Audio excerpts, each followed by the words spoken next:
state of Alabama has scheduled Alan Eugene Miller's execution by lethal injection for Thursday night at Holman Correctional Facility, but a federal judge on Monday ruled that the state could not execute Miller by any other method other than nitrogen hypoxia, a method the death row inmate says he opted for during a state's brief window for doing so in 2018.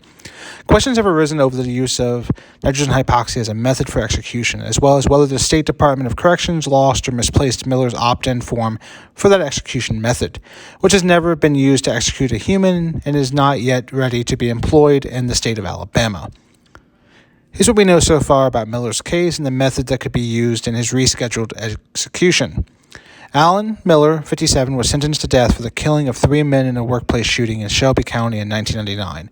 Prosecutors say an employee entering Ferguson Enterprises in Pelham saw Miller exit the building on August 5th of 1999 before finding Lee Holdbrooks and Scott Yancey fatally wounded inside. Miller then drove to a nearby Post Air Gas where he had previously worked and killed Terry Jarvis, an employee at that location, prosecutors say. The jury deliberated for 20 minutes before finding Miller guilty and recommending the death penalty, which the judge imposed. The United States Supreme Court has rejected several of Miller's appeals. Will nitrogen hypoxia be used to execute Alan Eugene Miller? It's unclear.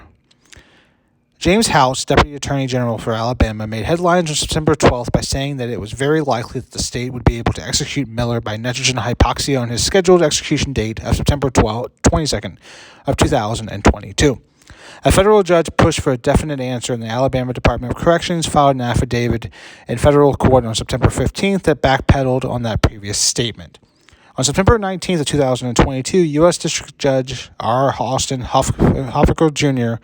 of the Middle District of Alabama issued a ruling preventing the state of Alabama from executing Miller by any method other than nitrogen hypoxia and effectively staying the execution scheduled for September 22nd, 2022.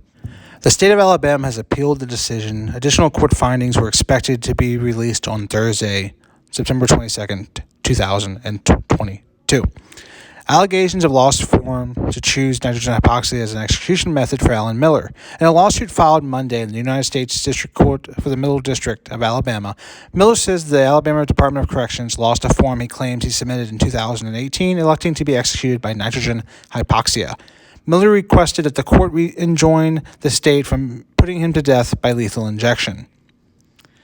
The question that still has to be raised is, what is execution by nitrogen hypoxia and whether or not it is painful? Alabama became the third state in the country to approve nitrogen hypoxia as an execution method in 2018. However, the format has not been used for any execution. The Alabama Department of Corrections said earlier this month they were nearly a protocol to use nitrogen hypoxia for executions, but had not yet been finalized.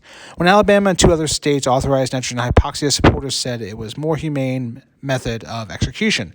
Others, include the United States Supreme Court, have said that there isn't sufficient evidence to back up that claim. Because no one has ever been executed by inhaling pure nitrogen, there is seemingly no way to humanely test its use. Exactly how the state will carry out nitrogen execution is still unclear as of now. If you like this video, please make sure to subscribe to catch more information about this case and other cases historically. As always, you can look for the history in film. Make sure to subscribe, to share this video so other people can learn about this case and other criminal justice cases, true crime locations. Check in for more videos, filming locations, haunted locations, famous grave locations, historical locations, theme parks, and so much more. Catch you guys in the next video. Have a great one, everyone.